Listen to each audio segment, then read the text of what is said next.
Hello learners. Today we are going to discuss what does women's studies believe about health and well-being. Women's studies is an interdisciplinary academic field that emerged in the late 1960s and early 1970s during the rise of feminist movements in the United States and Europe and later spread to many parts of the world. It seeks to analyze and challenge the power structures, especially patriarchy, that shape women's lives, opportunities, and well-being. Women's studies goes beyond exploring women's issues in isolation. It interrogates how gender intersects with class, race, caste, sexuality, disability, and other excess of identity. Since its inception, women's studies has fundamentally redefined the parameters of health, insisting that well-being is a matter of feminist and social justice rather than a purely biological or medical problem. This shift moves the focus from the clinic to the lived realities of the individual, centering lived experience as a legitimate and essential source of knowledge about bodies and care systems. A core tenet of this approach is the challenge to the medicalization of women's bodies. This is the process through which natural life events, including menstruation, childbirth, and menopause, are pathologized or overly controlled by male-dominated biomedical models. Women's studies argues that when these transitions are treated as disorders to be managed rather than natural processes, women lose agency and autonomy over their own physical narratives. This critique is a vital component of clinical justice as it advocates for a healthcare system that respects bodily sovereignty and resists the historical tendency to pathologize female physiology. In North America and Europe, the transformation of women's health from a passive medical category to a dynamic field of activism and research was driven by a fundamental shift in power. This movement insisted that women be the primary authors of their own health narratives rather than mere subjects of a male-dominated biomedical model. Central to this era was the Boston Women's Health Book Collective, whose seminal work called Our Bodies, Ourselves functioned as a manifesto of health sovereignty. By providing accessible, evidence-based knowledge, it empowered women to confront the paternalistic nature of clinical care and reclaim their bodies from institutional control. This grassroots momentum translated into high-stake political campaigns for reproductive rights, focusing on the triple pillar of bodily autonomy, universal access to birth control, the right to safe and legal abortion, and the provision of respectful, safe maternity care. These movements argued that without control over their reproductive lives, women could never achieve full social and economic equality. In India, the field of women's studies emerged in the late 1970s as a powerful academic and activist response to the systemic invisibility of women within national development agendas. Closely tied to the broader women's movement, this scholarship moved beyond the biological to expose how health is a site of political struggle. A defining moment was the critique of population control during the emergency in mid-1970s, which exemplifies the marginalization of women in health policy. During this period, coercive sterilization program disproportionately targeted poor and marginalized women, treating their fertility as a problem to be managed by the state rather than a matter of individual rights. Indian feminists and scholars highlighted that the high rate of maternal mortality, undernutrition, and anemia were not just medical failures, but symptoms of deep-seated social discrimination. By introducing an intersectional lens, women's studies demonstrated that health risks were not uniform. The caste, religion, and rural-urban divide meant that a Dalit woman in a remote village faced entirely different barriers to care than an upper caste woman in a city. This scholarship was instrumental in fueling activism against gender-based violence, dowry deaths, and female infanticide, while also bringing much needed attention to the long neglected domain of women's mental health. Women's studies operates as a bridge across disciplines, interrogating insights from sociology, history, anthropology, law, medicine, economics, and literature. This interdisciplinary approach is not merely academic, it is a strategic necessity for conducting a holistic and critical examination of how gender, intersecting with race, class, caste, sexuality, ability, and age, shapes global power dynamics and cultural norms. By breaking down the silos of traditional knowledge, the field reveals how public policy and knowledge production are often biased towards dominant groups, as noted by Desai and Thakkar in 2007 and Anderson in 2015. Let's discuss the core objectives of women's studies, which include, number one, centering marginalized voices. The field serves as a platform for the lived experiences and agency of women and gender minorities. It specially foregrounds those whose voices have been silenced by colonialism, racism, and casteism, moving them from the periphery to the center of social discourse. Second, challenging power structures.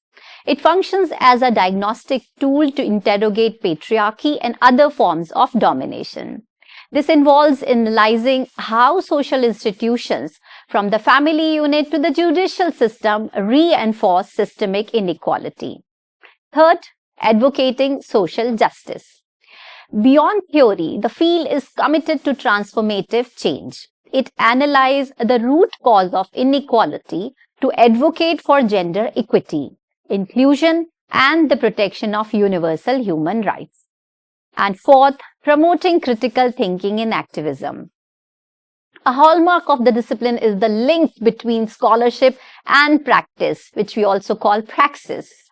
It encourages researchers and students to translate academic insights into community organizing, policy reform, and direct activism, as noted by Shah in 2005. The evolution of women's studies has directly catalyzed the development of related fields such as gender studies.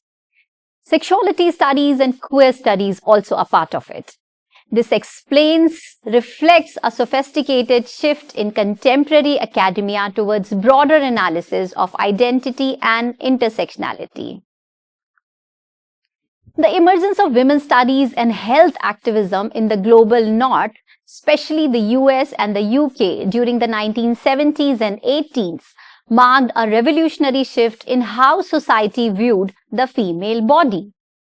This movement was not merely an academic exercise, it was a direct challenge to the male-dominated structures of both academia and medicine, which has historically excluded women's voices and pathologized their biological processes. As noted by Anderson in 2015, this era sought to dismantle the paternalistic medical gaze that treated women as passive subjects rather than active agents of their own well-being. A cornerstone of this activism was the rise of grassroots collectives, most notably the Boston Women's Health Book Collective. Their 1971 publication, Our Bodies, Our Cells, became a global manifesto for health sovereignty. By providing practical, accessible information about menstruation, sexuality, and reproduction, the book empowered women to navigate a healthcare system that frequently objectified them. It served as a critical tool for identifying structural violence within the medical establishment, where women were often excluded from clinical research or subjected to unnecessary medical interventions. The evolution of women's studies in the global north was marked by a critical transition from monolithic view of womanhood to a more sophisticated intersectional perspective. The shift was driven by the essential work of feminists of color, LGBTQ+ activists, and disabled women who argued that gender alone does not determine health outcomes. As the curriculum and activism expanded, the field began to address a broader spectrum of well-being that had been previously ignored by the traditional biomedical model. This includes mental health, violence, and trauma. Recognizing the long-term physiological and psychological impact of gender-based violence and structural trauma. Second, occupational hazards and chronic illness. Investigating how gendered labor, both in the formal workforce and in the unpaid care economy, contribute to specific health risks. And third, life stages in excess. Challenging the pathologization of menopause and advocating for equitable health access for marginalized communities who were often left in the subordination trap of the healthcare system. A pivotal achievement of this era was the rigorous critique of research bias. It was revealed that women were systematically excluded from clinical trials and data sets, often due to concerns over hormonal variability or potential pregnancy. This exclusion meant that medical protocols and drug dosages were calibrated for the standard male body, leaving women at higher risk for adverse reactions and misdiagnosis. According to Measure and Zone 2015, this discovery led to urgent calls for sex and gender-based analysis (SGBA) in research and policy, a move towards clinical justice that ensure medical science is diverse as the populations it serves. In India, the emergence of women's studies within universities and research institutions during the late 1970s was not a detached academic exercise. It was an intellectual extension of the national women's movement. This field grew from the urgency of grassroots advocacy surrounding dowry deaths, gender-based violence, and the struggle for legal rights. Scholars and activists work in tandem to demonstrate that private domestic issues were, in fact, public health crises rooted in systemic inequality. As noted by Desai and Thakkar 2007, this period marked the beginning of a concerted effort to move women's health from the margins of state policy to the center of social justice. Feminist researchers in India significantly broadened the scope of medical analysis by introducing the social determinants of health (SDOH) as a foundational lens. They argued that a woman's health is not merely a biological state, but a social and political one, shaped by caste, religion, and rural-urban divide and education. These factors act as gatekeepers that critically affect a woman's access to care, her agency in seeking it, and her ultimate health outcomes. By moving the focus upstream from the hospital bed to the structural conditions of a woman's life, this research exposed how systemic inequality functions as a form of structural violence. Today, women's studies in India has expanded its horizon to address the contemporary stressors that define the lived realities of women in the 21st century. The field now foregrounds critical issues such as gender-based violence, mental health and menstrual health and dignity, moving these from the private sphere into the center of public health discourse. There is a growing focus on the occupational health of women in the massive informal sector such as waste pickers, domestic workers and agricultural laborers who face unique physical hazards without the protection of labor laws. Furthermore, the discipline has integrated LGBTQ+ rights and the burgeoning impact of climate and environmental change, recognizing that women and marginalized genders often bear the brunt of ecological instability. The framework of social determinants of health serves as a powerful reminder that health disparities are not biological inevitabilities. They are the manufactured product of social, economic, and political inequality. When a woman's life expectancy or maternal outcomes are determined by her postal code, caste, or income, it is a reflection of structural violence rather than individual choice. Addressing these determinants requires moving beyond the clinic to implement policies that promote equity, robust anti-discriminatory laws, and inclusive healthcare systems. As noted by the WHO 2008, the goal is health sovereignty, where community empowerment and the dismantling of systemic barriers foster better health outcomes for all. Let's discuss some ongoing global and Indian challenges. Despite significant legislative and academic advances, both India and the global north or south continue to confront deep-seated enduring issues. First can be gender bias in leadership and research. So men still disproportionately occupy senior leadership roles in health systems and clinical research. This creates a knowledge gap where female-specific conditions remain underfunded and sex-based analysis is often sidelined in favor of a male-centric medical model.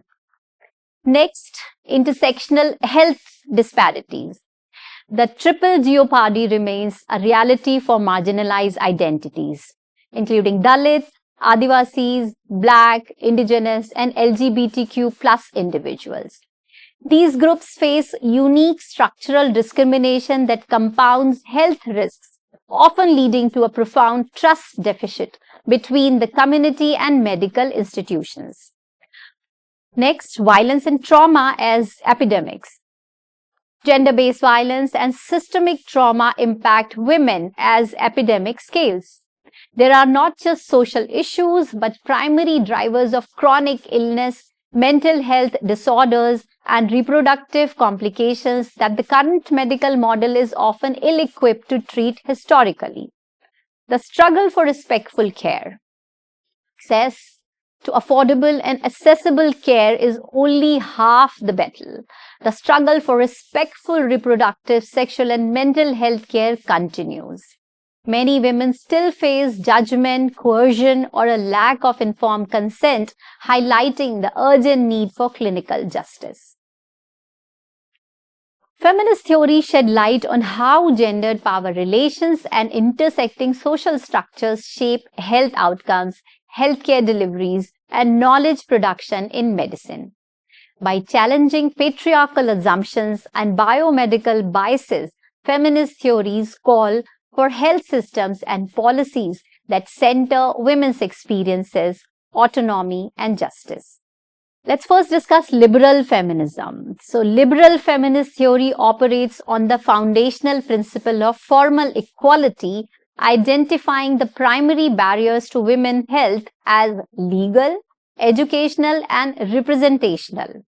Under this framework, health is treated as a fundamental civil right, and the overarching goal is to ensure that women possess the same right, access, and opportunities within existing healthcare and research infrastructures as men. This branch has a powerful driving force behind the inclusion of women in medical schools and the mandate for female subjects in clinical trials. In terms of structural change, liberal feminists have secured landmark victories through legal reforms and protections. These include robust anti-discrimination laws such as Title IX in the United States, as well as essential workplace protections for pregnancy and breastfeeding. Furthermore, the movement has been instrumental in the legislation of abortion and contraception, framing reproductive choices as a cornerstone of women's autonomy. In the realm of biomedical representation, liberal feminist advocacy exposed the historical exclusion of women from medical research, which had previously led to treatments optimizing almost exclusively for the male body. This critique forced a systemic shift towards sex and gender-based analysis, ensuring that modern drugs and diagnostics are scientifically calibrated for all bodies, as highlighted by Mazur and Jones 2015. However, the liberal feminist approach is not without its limitations and has faced significant critique for being reformist rather than revolutionary. Critics argue that by seeking equality strictly within existing patriarchal structures, the theory may fail to challenge deeper underlying power dynamics that produce health inequalities. Next is radical feminism, which offers a profound structural critique of the healthcare landscape, viewing patriarchy not as a mere absence of rights, but as a totalizing system designed to control and medicalize women's bodies. From this perspective, the history of medicine is interpreted as a strategic appropriation of female reproductive power. As analyzed by Aaron Rick and English 1979, the rise of a male-dominated medical profession systematically displaced traditional female healers and midwives. The shift facilitated the medicalization of life, transforming natural processes such as childbirth from community-based events into medical emergencies that require high-tech interventions, a process that frequently strips women of their personal agency and bodily autonomy. Central to this theory is a critique of pathologization, where natural bodily functions, including menstruation, menopause, and sexuality, are reframed as disorders or deficiencies such as PMS or menopausal deficiency syndrome.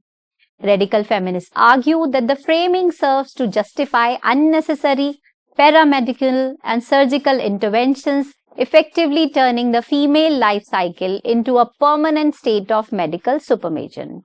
Central to this theory is a critique of pathologization, where natural bodily functions, including menstruation, menopause, and sexuality, are reframed as disorders or deficiencies such as PMS or menstrual deficiency syndrome.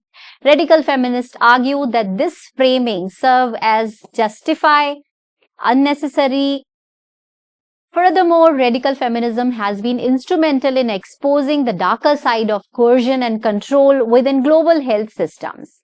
This includes the documentation of reproductive violence, such as forced sterilization and population control policies that disproportionately target poor and marginalized women.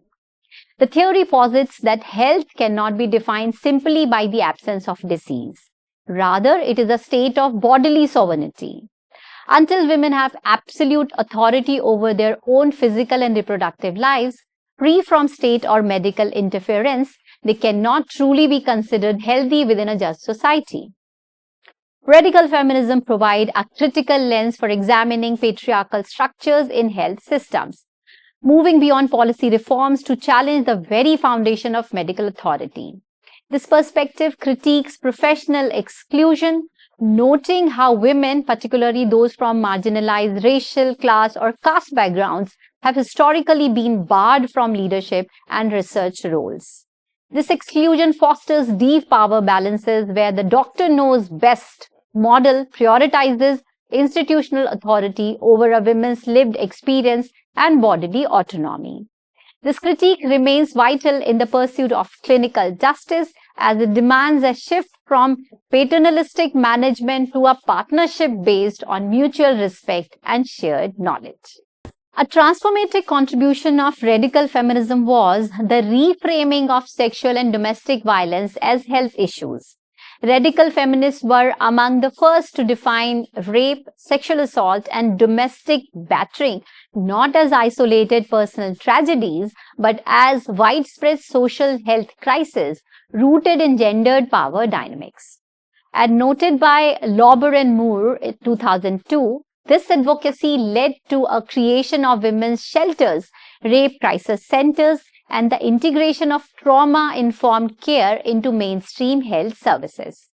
Furthermore, the critique of the biomedical model by radical theorists challenges the reduction of women's health to merely reproductive organs or hormones, advocating instead for a holistic understanding that centers social, emotional, and community well-being. The strategies and accomplishments of these movements are evidenced by the rise of women's health collectives, such as the Boston Women's Health Book Collective. These groups democratized medical knowledge, encouraging women to reclaim agency through books like Our Bodies, Our Cells. This activism successfully campaigned for informed consent and promoted grassroots, women-centered model of care, including feminist clinics and the resurgence of midwifery. However, the movement has faced significant critique and limitations, particularly for its tendency to essentialize or universalize women's experiences based on cisgender, white, or middle class perspectives. Next, let's discuss intersectional feminism, which is rooted in the fundamental work of Kimberly Crenshaw, 1991. It posits that a woman's health is not shaped by gender alone, but by multiple overlapping systems of oppression, including race, class, sexuality, caste, and ability. This framework fundamentally challenges the notion of women as a homogeneous group, recognizing that a Dalit women in India, a Black women in the US, and the disabled queer women navigating dramatically different health landscapes. In clinical encounters, intersectional analysis reveals how women from marginalized backgrounds often face layered discrimination, such as racial or casteist prejudices that result in substandard treatment, delayed diagnosis, and a profound trust deficit. Data consistently highlights the starkness of the disparities. For instance, in the US, Black women are nearly 3 times more likely to die from pregnancy-related causes than white women, 32.9 versus 11.4 deaths per 100,000 live births, a gap driven by structural inequalities rather than biology alone. Similarly, it is estimated and evident through research by Sen and Iyer in 2012 that a woman's caste and economic status are more predictive of her maternal health outcomes than her geographic location alone, as policies addressing gender in a vacuum often fail to reach those at the most precarious intersections. The impact of specific health indicators is devastatingly clear. Maternal mortality rates are significantly higher among Dalit, Adivasi, and Black women due to a combination of socioeconomic deprivation and institutional bias. Beyond physical health, minority women often carry a triple burden of stress, leading to higher rates of depression and anxiety, fueled by the constant navigation of sexism, casteism, and homophobia. Furthermore, intersectional feminism highlights that marginalized women are not only at an increased risk of violence and trauma, but also face systemic barriers where attempting to access justice or trauma-informed support. Achieving clinical justice requires that health systems move beyond generic women's health and instead design interventions that address these specific layered realities. Intersectional feminism argues that for health policy to be truly effective, it must move beyond the average patient and embrace a more granular understanding of identity. A primary call to action is for the disaggregation of health data, insisting that statistics be broken down not just by gender, but by the overlapping categories of caste, race, class, sexuality, and ability. Without this specific data, the unique health crisis faced by Dalit women in India or Black women in the global North remains statistically invisible, allowing systemic inequality to persist under the guise of general public health trends. Furthermore, interdisciplinarity in research advocates for a shift from studying marginalized groups to engage in participatory research. This model centers the voices of those most affected by health disparities, such as patient advocacy groups led by LGBTQ+, Dalit, or disabled women. By moving towards a bottom-up approach, policy processes can transition from paternalistic management to clinical justice, where the communities themselves define their health priorities and solutions. Real-world data consistently illustrates how intersectional identities dictate survival and quality of care. In India, the intersection of gender and caste creates a profound barrier to clinical justice. Research by Freitas et al. 2022 demonstrate that Dalit and Adivasi women are significantly more likely to be denied care, mistreated by staff, or actively discouraged from seeking maternal health services compared to upper caste women. This systemic exclusion contributes to a stark disparity in maternal outcomes. While the national mortality ratio has improved, the risk for Dalit women represents and remains disproportionately high. In the global south, the triple jeopardy of being a woman, lived with HIV, and working in the sex industry, often while belonging to a minority religious or ethnic community, result in extreme marginalization. These women face not only the medical challenges of chronic illness, but also the constant threat of criminalization. The intersectional reality often leads to their total exclusion from both healthcare and legal services, as the stigma associated with their profession and health status overrides their rights to care. Intersectional feminism serves as a critical bridge between theory and practice, compelling health system to transition from a model of equal treatment to one of equitable care. While equality provides everyone with the same resources, equity recognizes that marginalized women start from different positions of disadvantage. The framework further insists on representation and justice as non-negotiable pillars of the fair health system. This goes beyond tokenism, demanding the meaningful and leadership-level participation of marginalized groups in health policy, practice, and research. When patient advocacy groups led by LGBTQ+, Dalit, or disabled women are centered in the decision-making process, the resulting policies are more likely to achieve clinical justice. This approach ensures that the medical establishment is held accountable to the very community it has historically marginalized or ignored. Let's discuss ecofeminism's perspective on health. Ecofeminism offers a radical and holistic perspective by connecting the exploitation of women's bodies directly to the exploitation of the natural world. This framework analyzes how environmental tokenism, climate change, and the inequitable distribution of resources disproportionately harm women, particularly those in marginalized or frontline communities. The core ecofeminist concepts include dual operation. Ecofeminists identify a shared underlying logic in the patriarchal domination of both women and nature. This includes the processes of objectification, which means treating living beings as tools. Commodification means assigning market value to life, and a systemic denial of agency. By challenging these logics, ecofeminism seeks to dismantle the structures that view both women's reproductive labor and the earth resources as free or infinite. Interconnected health. This concept posits that the health of women and environment are inseparably linked. Ecological harms such as industrial pollution, deforestation, and the loss of biodiversity have immediate and gendered impact on food security, water quality, and reproductive health. For instance, exposure to endocrine disruptive chemicals, EDCs, in the environment is a primary ecofeminist concern, as these toxins can lead to higher rates of infertility, breast cancer, and developmental issues.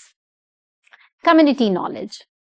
Ecofeminism places immense value on traditional, local, and women's knowledge regarding health, nutrition, and resource management. This serves as a direct challenge to top-down, technocratic, and masculinistic approach to healthcare and development that often ignore indigenous wisdom and sustainable practices. Ultimately, the ecofeminist approach to health is a call for clinical justice that respects planetary boundaries. It moves away from fixed mentality of the biomedical model and towards a restorative model that prioritizes clean air, safe water, and the preservation of the ecosystems that sustain human life. Ecofeminism provides a critical framework for understanding how environmental degradation is not a gender-neutral phenomena, but one that actively produces and perpetuates women inequality. This exposure leads to elevated risk of reproductive health issues, specific cancers, and developmental problems in children. A haunting example remains the 1984 Bhopal gas disaster in India, where the gendered health consequences for poor women and children, including high rates of menstrual irregularities and birth defects, continue to manifest through contaminated groundwater decades later. The ecofeminist pursuit of reproductive justice argues that environmental harm is a direct violation of reproductive rights. Water scarcity and toxic pollution do not just affect the landscape. They result in tangible medical outcomes such as miscarriages, cognitive disabilities, and chronic anemia.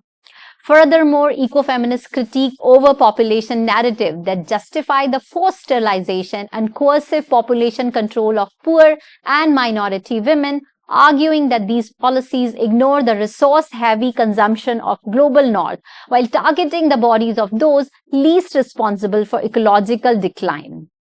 The struggle extends to food security and nutrition, where women, as primary farmers in many cultures, face the direct brunt of soil depletion and biodiversity loss, which strips away access to traditional medical plants and nutrient-dense local diets. In the context of climate change and migration, women often possess less social mobility and fewer economic resources to recover from climate-induced disasters. This vulnerability is acutely visible across South Asia, Africa, and indigenous communities worldwide, where environmental displacement often leads to increased risk of gender-based violence and a total loss of healthcare access. However, ecofeminism is also a movement of community health and resistance.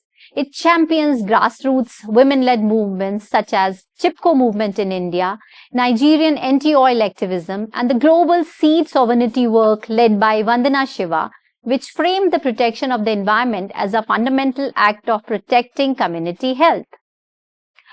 While early ecofeminism faced critique for potentially essentializing women as being inherently or biologically closer to nature, the field has evolved into a deeply intersectional discipline. Contemporary ecofeminist scholarship stresses that the impact of environmental change and the capacity for resistance differ vastly based on class, gender, race, and indigenous status. Body politics describes the mechanism by which societies, institutions, and power structures regulate, control, and assign meaning to human bodies. In feminist health studies, this concept illuminates how medical, legal, and cultural systems define what is normal, healthy, and acceptable. These labels are rarely neutral, as noted by Bordeaux 1993 and Lauber-Moore 2002. They often function to reinforce gender power dynamics, turning the female body into a site of social and political contestation. By 2026, the study of body politics remains central to achieving clinical justice, as it exposes how the surveillance of women's bodies dictates their access to autonomy and care.